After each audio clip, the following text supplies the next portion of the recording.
Yes, my dear students, I would like to continue the paper 3 today, the complex analysis. It is a paper 3. There are two topics in the paper 3. One is complex analysis, another is a topology. And topology will be taken by Dr. Christopher, and I am taking the complex analysis today. So, this is a paper 3 complex analysis.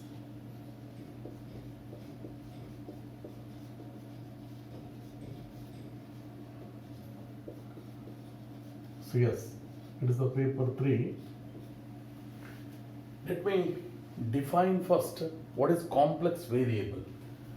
Suppose I take z equal to x plus iy, where the x and y are real numbers, real values. Then z is called complex variable. It is a complex variable. Yes, and this omega equal to f of z is a complex function. Is a complex function. Yes, omega f of z is a complex function where z equal to x plus iy. X and y are real values. So this is a complex variable. The function of this variable is called a complex function. Then we have to define continuity of the complex function. Continuity. A function, a complex function omega is equal to f of z is said to be continuous at z equal to z naught. Suppose it is a continuous at a particular point z equal to z naught, then for given epsilon positive, there exists delta positive where epsilon and delta are very small numbers such that modulus of f of z minus f of z naught is less than epsilon for the mod of z minus z naught is less than delta. This is nothing but limit function. It is, or in other words, the function f of z is said to be continuous at z equal to z naught if the limit f of z as z tending to z naught is f of z naught. The limit is equal to value of the function. If limit is equal to value of the function, we say that the function is continuous at z equal to z naught. This is the continuity definition. So then it is similar to that of the real function. Next, I would like to define the differentiation or derivative of the complex function. Derivative or differentiation. So derivative or differentiation.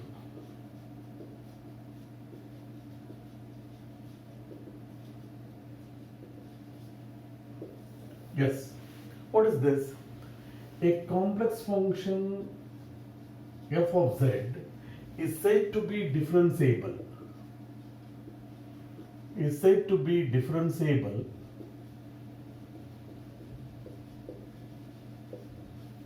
if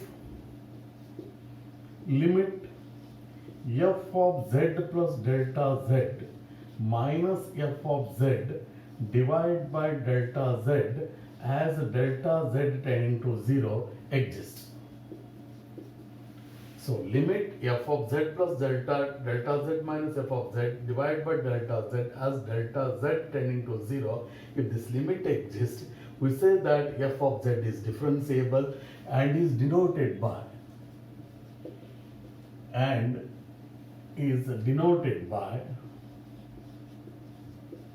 f dash of z, or f dash of z equal to limit f of z plus delta z minus f of z divided by delta z as limit delta z tending to 0. This is the derivative. So what is the delta z then? Suppose z is equal to x plus iy.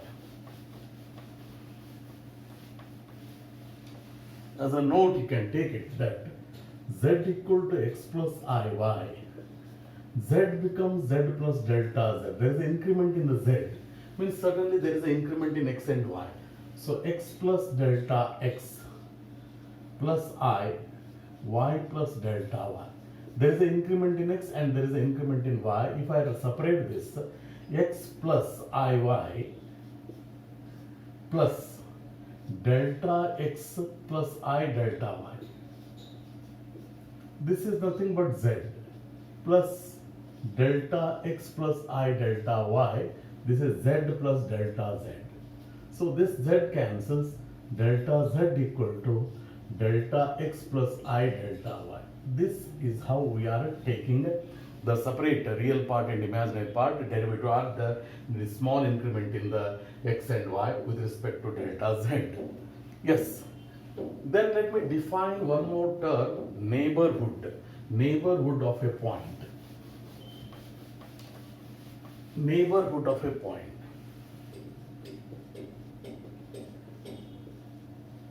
Neighborhood.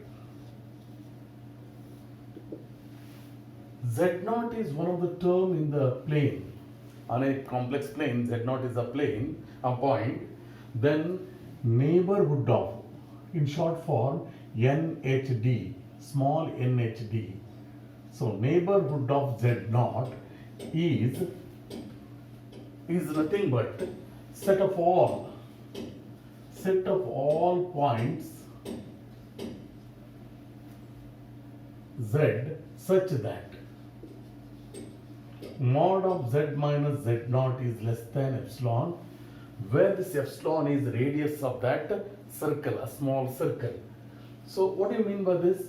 Suppose you consider with this epsilon radius, small circle where Z0 is there, and Z minus Z0 is less than epsilon for all the points inside this circle or inside this disk. This portion we call it as neighborhood of a Z0. Neighborhood of a Z0 we call this. So very simple, set of all points in this on this disk such that Z minus Z0 is less than epsilon. So all the Z values satisfying this condition, Z minus Z0 is less than epsilon. So that set is called, that disk is called, that total points are called, the set is called, the total value is called the neighborhood of Z0. Once you know the neighborhood of a Z0, then we can define analytic function. So what is analytic function? So analytic function at point. What do you mean by this? A function f of z is said to be analytic function at z0 if it is differentiable in the neighborhood of z0. If it is differentiable in the neighborhood of z0, in other words, suppose a small disk is there, you take a set of all points in the disk, if this f of z is differentiable at every point on this disk, then we say that a function is analytic at z0. Then analytic at reason, analytic function at reason. At reason or in the domain D, or in a domain D. A function f of z is said to be analytic in the reason or at the reason or in the domain D if it is analytic at every point on the reason, at each and every point on the reason. Suppose this is a domain. Here z1, z2, z3, z4 like this, infinitely many points are there. Then the function is said to be analytic in this reason means it is analytic at every point. At every point means in this neighborhood it is differentiable, in this neighborhood it is differentiable, in this neighborhood it is differentiable, like this. At each neighborhood of each point, this function is differentiable. Then we say that totally it is analytic or it is differentiable in the reason or in the domain D. Yes. So this you have to remember. Then we'll go to some of the terms separating the real term and the imaginary term. Yes, so let me take that. Separating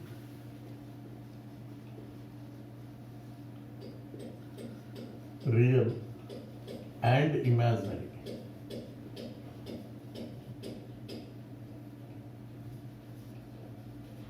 Imaginary parts. So let me, just to understand this, how we are separating the real and imaginary part, let me give some few examples. Suppose I take the function f of z equal to z square, where z is x plus iy, but a square is there. Z is a variable, x plus iy. Separating its real and imaginary part, as you know this a plus b whole square formula, x square plus y square, I square is minus 1, so minus y square plus 2ixy. So here it is x square minus y square, a real part, plus I into 2xy, imaginary part. It is a real part, it is the imaginary part. If I take one more, f of z equal to z cube, it is x plus iy cube. A plus b whole cube formula. It is x cube, I cube is minus I, y cube plus 3xyi into x plus iy. A cube plus b cube plus 3ab into a plus b.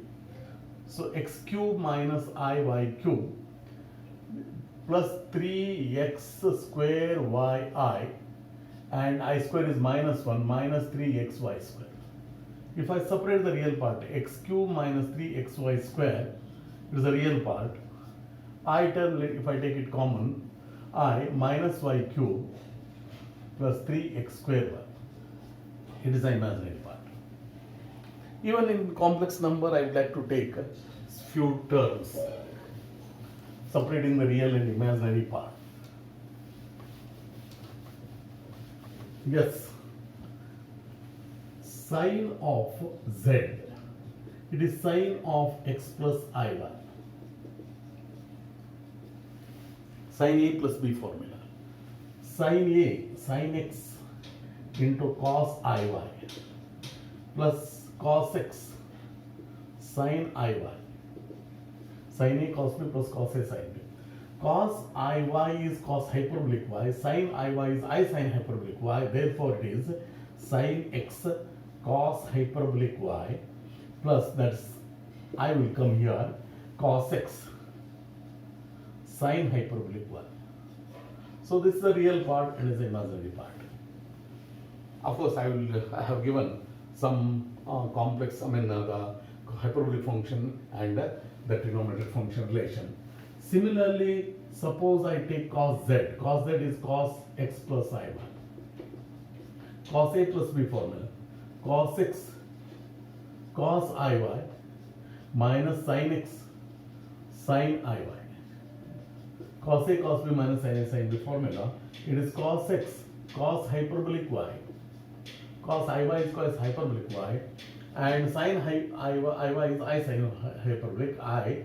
Sin x as it is a hyperbolic function, sin hyperbolic y. This is how we are getting it. So like this, we can separate the real and imaginary part while solving the example. And some of the terms I have given here, you have to remember those.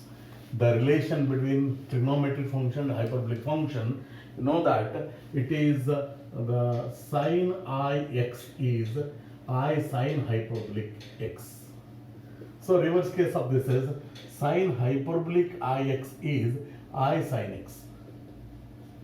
Similarly, cos ix is cos hyperbolic x, whereas cos hyperbolic ix is cos x. This similarly tan ix is I tan hyperbolic. So tan hyperbolic is I tan x. This you have to remember. Yes. Now if I consider sin x equal to e raised to ix minus e raised to minus x divided by 2i. whereas cos x equal to e raised to ix plus e raised to minus x divided by 2. Similarly, hyperbolic function I can take it, sin hyperbolic x equal to e raised to x minus e raised to minus x by 2, whereas cos hyperbolic x is e raised to x plus e raised to minus x divided by 2. All these are formula. Of course, I have given in the note. Remember all this. Then one of the important theorem in this case is a very important theorem, examination point of view. They are asking necessary condition for a function, complex function, to be analytic. The very important theorem, is necessary condition for f of z to be analytic.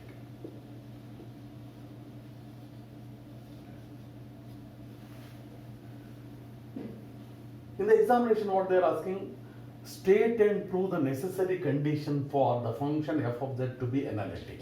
State and prove the function to be analytic. State and prove the necessary condition for the function f of x to be analytic. The statement is quite simple. Statement. The another way of this statement is also state and prove CR equations. CR equations. What are CR equations? CR means Cauchy-Riemann equation. So statement is a function f of z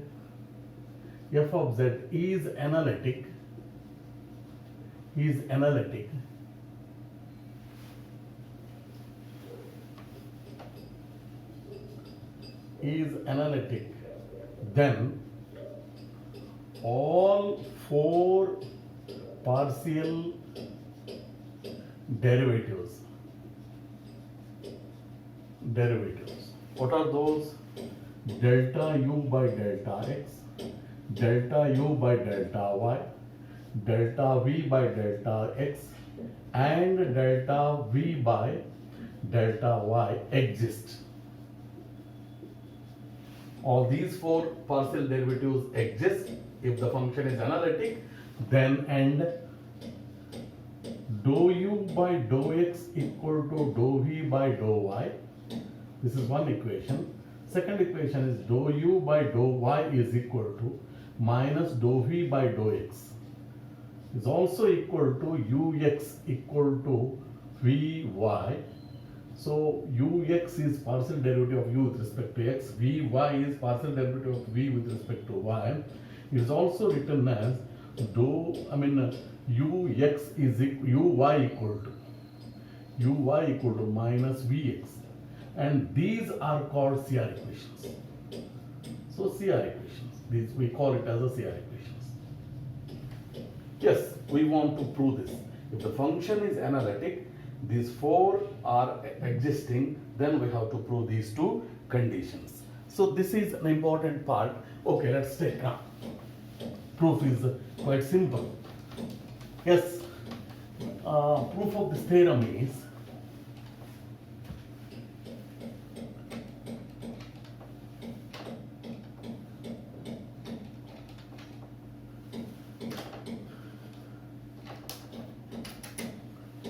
yes, as f of z is analytic,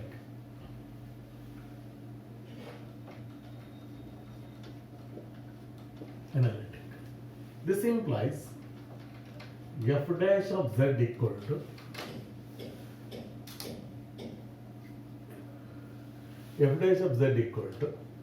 it is limit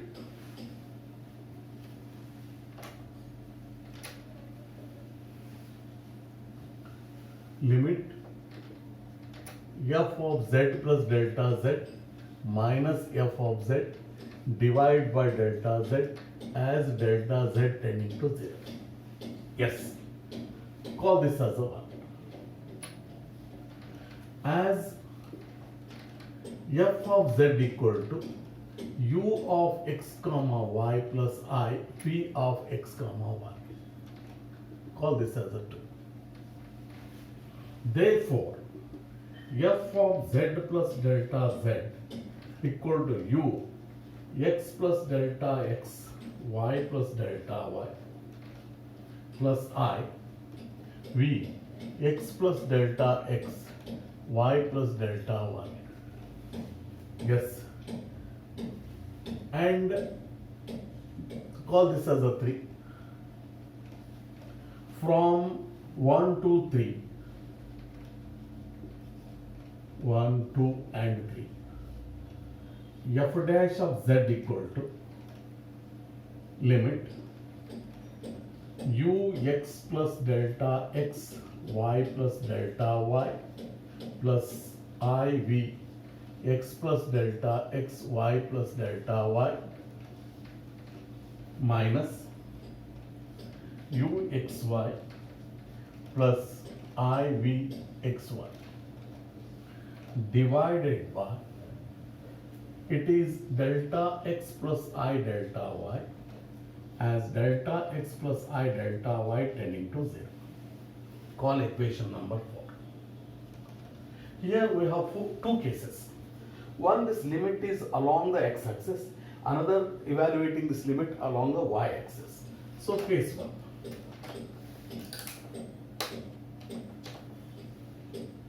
So case 1. Evaluating limit along x-axis. If I evaluate the limit along x-axis, then delta y tending to 0. So 4 becomes, substituting this in 4.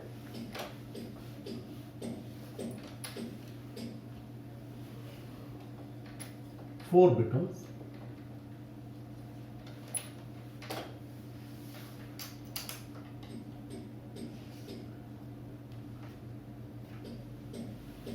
f dash of z equal to limit delta y tending to 0 means delta x tending to 0. It is separating that delta y is 0. It is u x plus delta x y minus u x y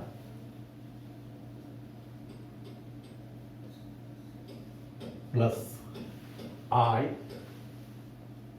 into bracket v x plus delta x y minus v x y divide by delta x. And if I consider this,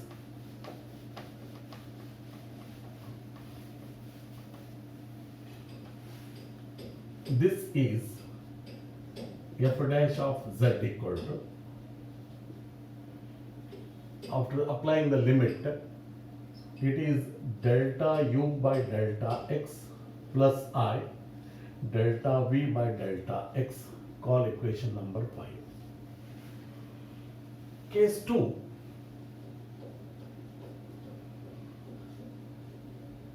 Evaluating limit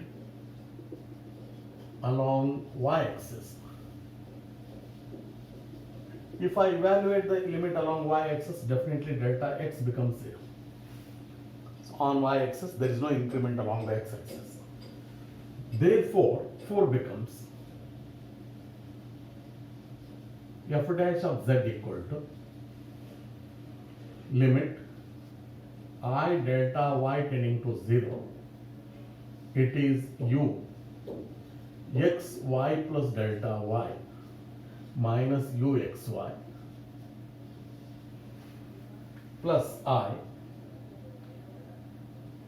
v x y plus delta y minus v x y divided by I delta y. And applying the limit, it is 1 by I into dou u by dou x plus I cancels, dou v by, dou y it is. It is dou y. And if I simplify, it is minus I, 1 upon reciprocal, taking the reciprocal of I. So minus I, dou u by dou y plus dou v by dou y. This is f dash of z, call equation number 6. So 5 and 6, from 5 and 6,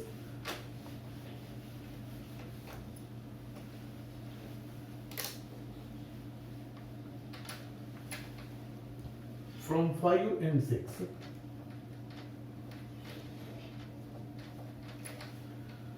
see this, f dash of z equal to f dash of z, dou u by dou x plus I dou v by dou x equal to, let me write the real part first, dou v by dou y minus I dou u by dou y. Equate the real and imaginary part, we get, equating the real and imaginary part, dou u by dou x equal to dou v by dou y, and I cancels, dou v by dou x equal to minus dou u by dou y. Same thing I have written in the short form, ux equal to vy, and let me write this first, uy equal to minus vx. These two are called the Cauchy-Riemann equations in the complex analysis. These two are very important equations you have to remember. Let me stop now. In the next class, we'll continue the examples on this. Thank you.